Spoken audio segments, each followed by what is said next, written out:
Hello! Welcome to the Nowman Show. My name is Nice Wander. Joining us today is Robert Margouleff. He's the Grammy Award winning electronic music pioneer who has been affectionately called the godfather of electronica. He's an innovative record producer and engineer, audio expert, and film producer. He helped to bring the Moog synthesizer into modern music with Stevie Wonder in the 70s on albums such as Talking Book and his Grammy Award-winning album Innervisions. And in 1980, he produced the classic song Whip It by the band Devo. Along with his collaborator Malcolm Cecil, in 1971 he released the album Zero Time as an electronic duo calling themselves T.O.N.To's Expanding Headband, which attracted Stevie Wonder and other leading artists to this emerging electronic music technology. He's worked with Stevie Wonder, Billy Preston, Depeche Mode, Oingo Boingo, Quincy Jones, Jeff Beck, the Isley Brothers, the Doobie Brothers, Joan Baez, GWAR, and many more. He's co-produced Ciao, Manhattan, a film about 1960s counterculture, and collaborated with synthesizer pioneer Robert Moog. He's been a partner of Safe Harbor Pictures and a principal founder of Mikasa Multimedia, specializing in studio mixing of surround sound. He will be featured in the upcoming PBS special Soundbreaking, a series created by the late, great Sir George Martin. His current multimedia project with breakthrough artist Lexi Baker will be the first recording ever to be released in HPS 12.1 headphone surround sound technology. Robert Margouleff, welcome to the Nowman Show. Thank you very much for having me. It's my great pleasure.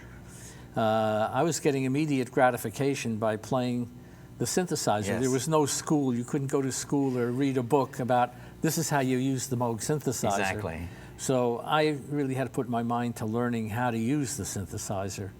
And one thing led to another, and I found myself at a place called Media Sound, and I was the synth guru at the studio. It was during the day it was commercials, at night it was closed because the union thing was heavy. And that is where I met Malcolm Cecil. And so then you've created this electronic duo, which you called it yourselves T.O.N.To's Expanding Headband. Yes, okay. What does T.O.N.T.O stand for? The Original Neo-Timbral Orchestra.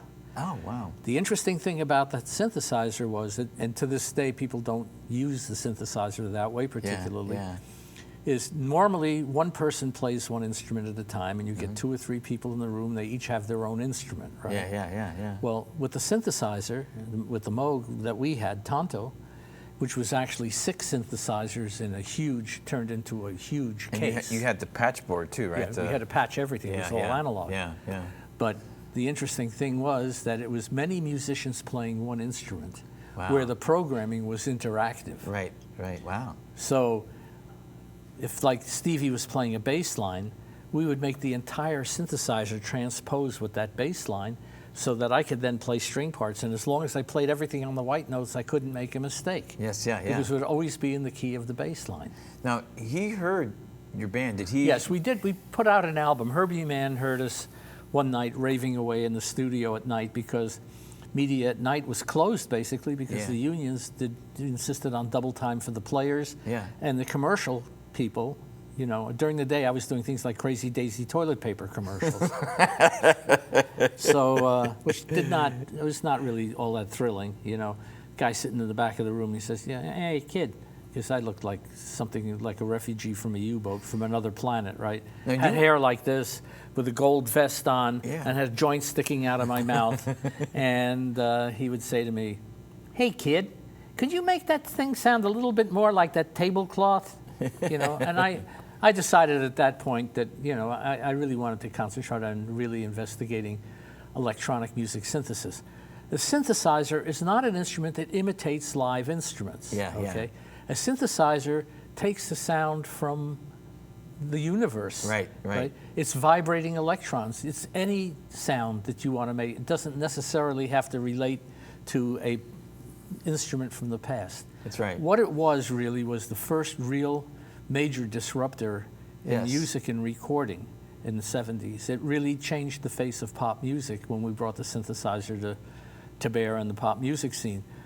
Malcolm, myself, and Stevie were the first to sort of really genuinely explore it. Wendy Carlos was exploring classical music. Right, right. Other guys were doing, you know, some Tomita was there, Silver Apples was Tangerine there. Dream. Tangerine Dream. Jean-Michel Jarre. Yeah. Yeah. All of those folks came on the scene, but they were all kind of, you know, trying to do space age stuff right. where our music really sort of aimed itself directly at R&B. And that's where you started with working with Stevie Wonder. Correct. What happened was we did an album. Malcolm and I were in the studio late one night. We had this big, it was a former church. Media Sound was a former church. Strangely enough, Bela Bartok lived in that building at one time. You mean Bela Lugosi? No, Bela Bartok did. Yes. Oh. In the 20s. Cool, yeah. But it was like a big church, and I had the synthesizer on a big sort of rolling gurney in the studio, so it looked very gothic. Excellent. And Malcolm and I would go in there at night, and I say, Malcolm, I'm not even sure what we're doing is music, okay? It was really pretty strange. It didn't matter, though. Well, it didn't matter. Herbie Mann was in the studio one night, heard it. He was a very famous flautist, and had a vanity label called Embryo Records that was distributed by Atlantic. And we put he said, you know, here, kid, here's $5,000. Go ahead and make your record. I'll put it out. Wow. I said, Herbie, I'm not sure it's music. He said, I think it's music. And Malcolm says, you just needs a little editing. We'll put it together. We'll make it happen. Of course, Malcolm, genius player as well. Yeah. So we put the album out, and lo and behold, it got this incredible review in Rolling Stone. Wow. And Steve... That was 71, right? 71. Yeah. And Steve heard it, and the next thing we know, there's a knocking at this door on a Sunday at the studio. Malcolm lived on the 3rd floor in the building next to the front door of the studio, and we looked out, and there was Stevie in a pistachio green jumpsuit with his with the guy who brought him by. And Malcolm's friend, fellow bass player, Ronnie Blanco. And it started then, and we didn't leave the studio for 5 years. Wow. And really what happened is we really were the disruptors of the technology and bringing electronica to pop music. But now, as the synthesizer evolved and it was used in pop music more and more and more all the time, how did Devo find you? And how did you find Devo? How did that come about? Because you produced one of my favorite albums, Freedom of Choice, which includes, of course, their most known hit, Whip It. Right, and strangely enough, I have just cut a cover of the original Whip It, which is, I guess, 35 years old, or somewhere near there. Right? I have just recut a new version with Lexi Baker. I think now we're starting to, audio is beginning to emerge into a new place. It's been a very sort of interesting disillusion of the old system, the studio system, and the records, and the film companies are also now sort of disincorporating these big, we might have big monolithic sort of distributors of audio, but you know, you don't need to go to Digital Domain to do digital editing anymore. You can do it on your laptop in your living room. You don't need to go to a recording studio to do, you know, a big recording studio with acoustic flooring and walls and stuff to do video, audio or video, because now our laptops have become our new folk instruments. Get your headphones out or your little earphones, and we're going to participate in this together, okay? So get ready to do that. And actually, it's a first. This is a first on broadcast television, so we have another first here on the Nowman Show. So get ready. It's very just to let now. you know, we're going to do this, and it's very now. It's very now, man. That's right. So and I know that you put on the website, HPS 12.1 is a disruptive new production technology based on mathematical and cognitive models of audio perception. Now, for the gearheads and the geeks out there, exactly how would you distinguish HPS 12.1 from the stereo surround sound? Because when people go, most people know, right? From like going to the theaters, like you go to a Star Wars movie and you hear all these different things in the room. Right now, you cannot hear surround sound on earphones. Yes. Okay. Yes. But now, coming along, not only with music, but now with virtual reality. Yes. Okay. Yes. Where everything is now starting to happen on headphones. We need to be able to have that same that sense of spatial awareness that we have in the real world, inside whether it's music or gaming. If you're moving inside the space, your head tracking has to do stuff. But also you have to be able to listen to the background to the music itself. You know, I was experimenting. The first record I ever produced, I ever mixed in surround was Superstition with Stevie. Oh, was it really? And So we had a quad control room. We were fooling around in that's 1972 right. with a system called QS. And it was a quad that was supposed to live in vinyl. Yes, you're Okay. right. Okay. Different and so concept. The rooms, the control rooms, we worked with Steve, we built that control room, Studio B, at the record plant. Well, the difference was, although we couldn't, I tried mixing Superstition in quad, and incidentally, I've just remixed a 16-track master of Superstition Oh, did you really? into Cool. HPS 12.1. Oh, I can't wait to hear it. It can be heard on my website. Oh, we Yeah, can it's there. go to margouleff.com and you can But hear it. you will have to, people who are really curious will have to get to reach me, because that is a password protected piece of material. Oh, yes, yes. But here I am 42 years later remixing the same song. That's great. The same thing is true with Whip It. I did the stereo, and now I've done the HPS 12.1 version of it with Excellent. Lexi. Excellent. So is the wheel turning once again? Yes. Is the new disruptor coming when we can start to finally have the full That's right. concept of surround audio Yes. in headphones, where you can be on a skateboard and listen to your music and have it in surround? That's where you can fantastic. bring that entire That's wonderful great. emotional energy, the situational awareness of music and effects inside, and let it unfold in your head. Front left channel, front right channel, center channel, left side channel, right side channel, left rear channel, right rear channel, upper front left channel, upper front right channel, upper rear left channel, upper rear right channel. The voice of God. The voice of God is directly over your head. Yes, exactly. So we now have a full space. Wow. Okay, and what we've brought into the studio is Lexi's first single, which is mixed in both stereo and HPS. And strangely enough, HPS can live in vinyl. Wow. Wow. So her album, Ultimate Reality, which will have 7 songs on it, on one side the vinyl is in stereo, and on the other side the vinyl is in HPS.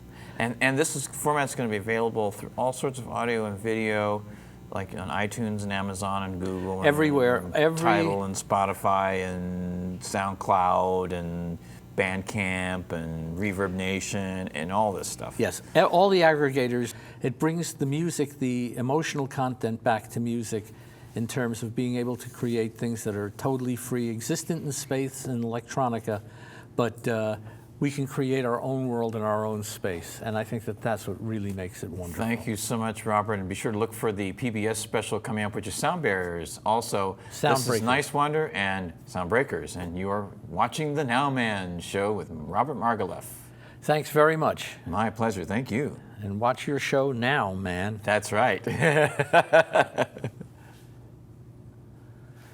All right, back here with Denny Tedesco. As we mentioned earlier, his father, Tommy Tedesco, was an acclaimed studio session musician. And you did a film called The Wrecking Crew, which you co-produced, I should say, and directed, correct? Right. And now it's in theaters, it's getting outstanding reviews. It's actually an award-winning documentary. Congratulations. Thank you. Absolutely, I love it. And so we're going to watch an outtake right now to start this conversation with Leon Russell talking about working with George Harrison. I was playing on one of George Harrison's records one day, and we were in take 168. And I went up to him and said, "George, do you want me to play the same thing 168 times, or do you want me to play 168 different things?" Because this drove me crazy. I didn't like to do that. But some people, I mean, he was overdubbing on my wedding album. I had one of his songs on there. He just played a guitar solo, and it was great. I said, "Well, that's good." And he said, "Oh, no, that's not quite good. Let me play it again." So he played, I had a 40-track machine, and he played 25 more solos. I kept all of them.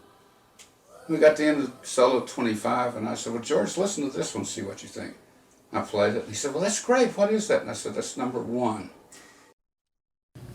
All right, Leon. Yeah, phenomenal guy. Yeah. So you interviewed him towards the end of the production? Yeah, I Great. just feel it's historically, I want these things down, even if it's, you know, for YouTube or whatever. If I have a chance to talk to someone, let's put it on. And while these people are still here, get them on film. Yeah, and I was you can lucky. always do additional films. Exactly, Part and, you 2, know, part 3, or Yeah, however I many know, you but need to we'll do. see about that. But I was really happy because I wanted the voices. I wanted their voices. Let's finish this segment Sure. with a clip Okay. that actually has your father in it, and Leon Russell is telling, well, actually everybody else is telling the the Leon story, and story. he's verifying it. I know the story. You know what? And it's funny because I never heard this story until Cher and Leon told it. Wow. And I wish my father was around just to ask those questions, like what happened? Yeah, And exactly. I never heard it until then. And here's the clip with Leon Russell talking about a session. Can you name the piano player in all of these songs?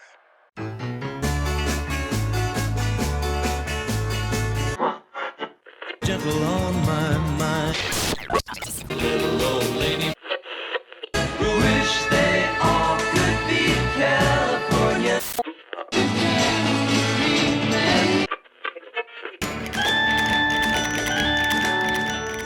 When I was playing as a sideman, I kept my mouth shut. I didn't say anything to anybody about anything. Unless I happened to know the arranger or the producer, then I'd say something if I had an idea. But normally I didn't know anybody, and I just kept my mouth shut. He had that magic touch on the piano. I don't know what you call down-home Southern style piano playing that he did. It was magnificent. I was so taken with Al DeLory and his capability. And he put Al, later on, he put Al playing electric piano, which was just a fill kind of, I mean, just something to fill up the sound, with Leon Russell playing the acoustic piano. And I said, gee, you know, I thought Al was great. And he says, no, Leon Russell, man, he's got hands. He can reach octaves with his, you can't beat that.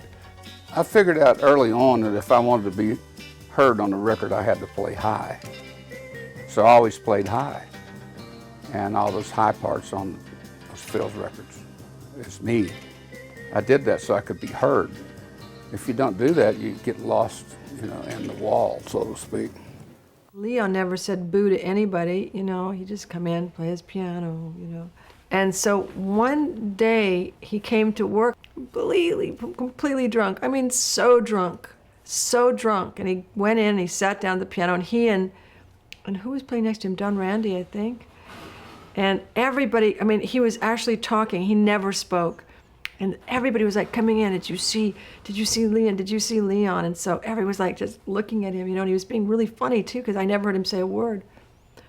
So Philip was like totally knocked out, but then finally he wanted the session to begin, you know, and Leon was just doing, you know, all this kind of crazy stuff. And so Philip said, you know, Leon, have you ever heard of the word respect? And Leon jumped up on the table, on the piano, and he said, Philip, have you ever heard of the word you? And everybody, I mean, they couldn't get it together for half an hour. People were like dying on the floor. I mean, tears rolling in the studio, because it was one of those, you know, the weirdest thing you ever saw. The story, the way Cher told it, the Phil Spector story, that's absolutely accurate. First of all, Tommy was there that day that I did that horrible drunk bonanza on top of the piano at Phil Spector. The next day, Tommy came over to my apartment and said, Leon, said, I want you to go on the road and preach. I'll pay for the whole thing. I'll buy the buses, I'll buy the trucks, I'll pay for every dime of expenses, and you just give me a percentage back to pay me back. We were on this day with Glenn Campbell, and they brought Leon in, and I'll never forget. And Leon panicked. He was sitting there, and Glenn says, Leon, just play that you did in Oklahoma. He says, they don't know nothing here. So Leon played Leon Russell, and all of a sudden, they don't know nothing. That was his style. That's what they loved. That's what he did from there on it. I'd play those sessions. We'd play tracks, and we have chord sheets, so we'd play the tracks. Sometimes we'd play them 10 times before we ever heard the melody, heard the singer. Just out of boredom, I'd write songs to those tracks as they was going by.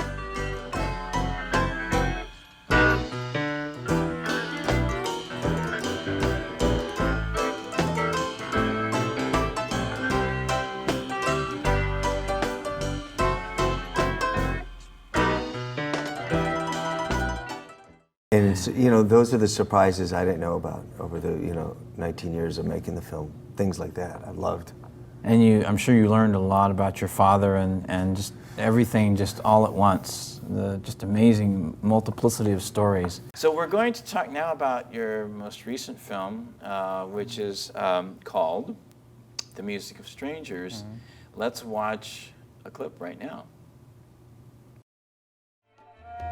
The clearest reason for music, for culture, is it gives us meaning.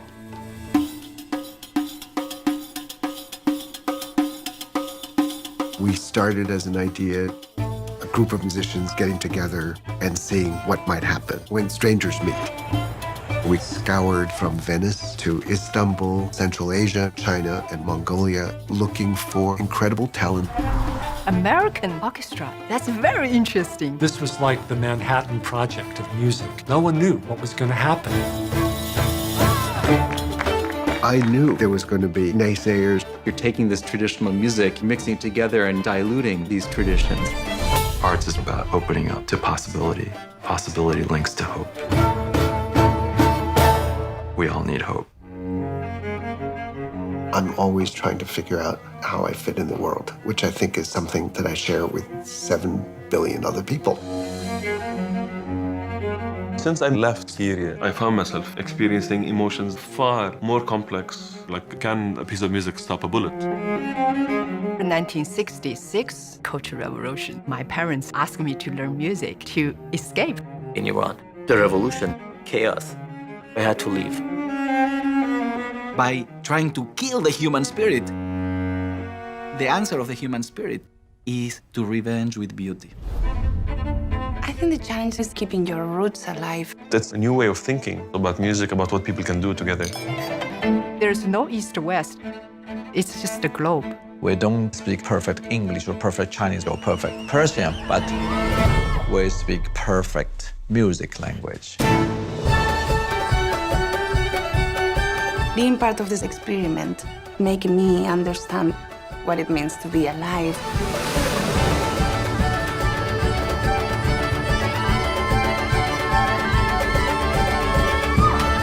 Everybody is afraid, but you make a connection to another human being. You can turn fear into joy.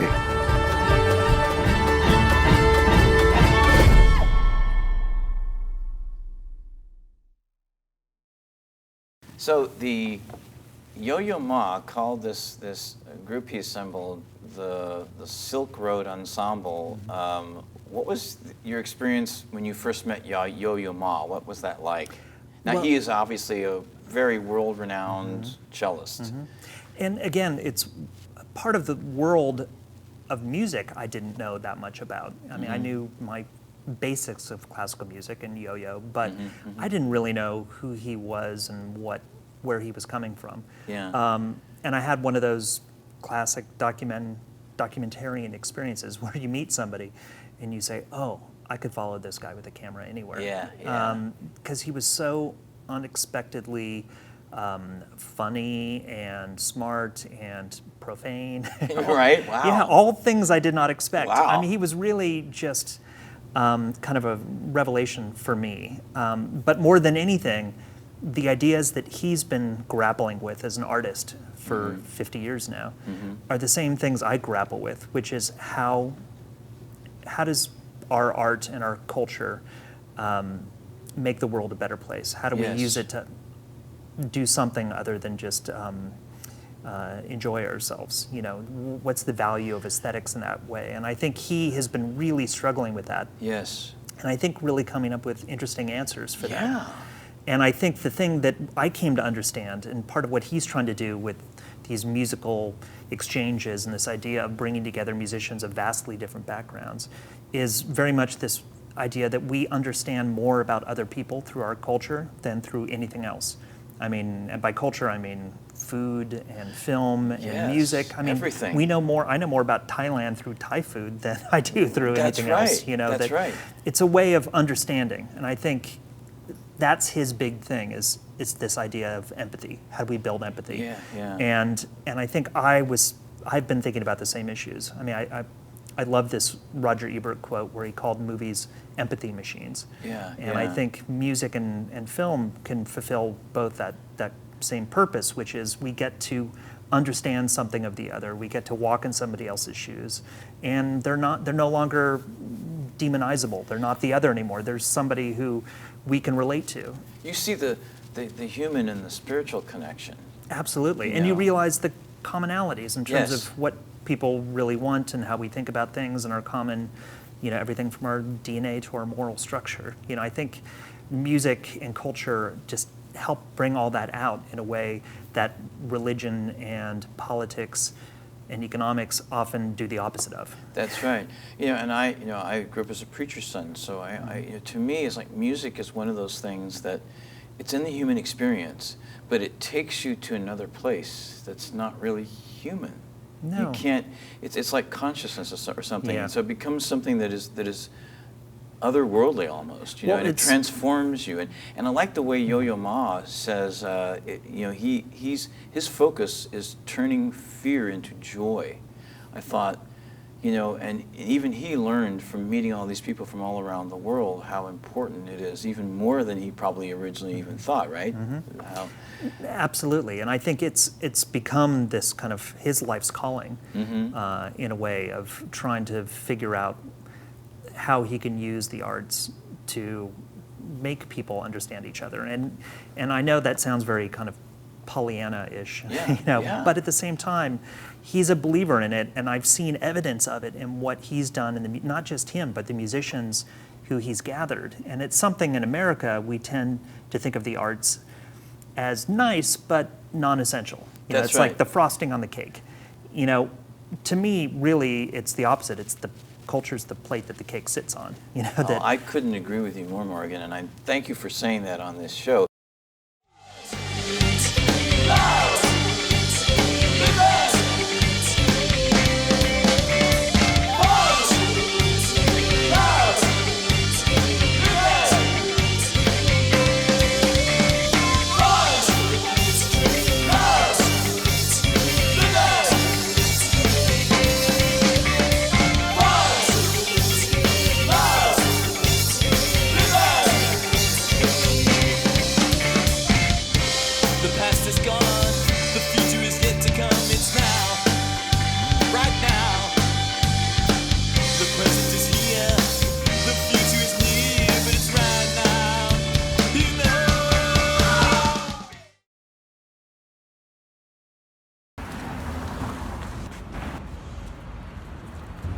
Queen.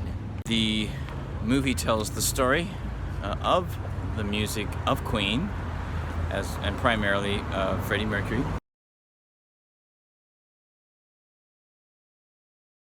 The bottom line is we're talking about political economics. Absolutely right. And we've got big businesses out there whose existence is based on fossil fuels. Mm-hmm. And if it is in fact the fossil fuels that are creating this global warming or this climate change, call it what you like, that spells doom for them, and they don't want that to be the case. So you've got this actually a cult of deniers. Some of them are paid big bucks to come up with negative information to poo-poo the idea of global warming or climate. Oh yeah, fake news. That's what it is. Yeah. Oh yeah.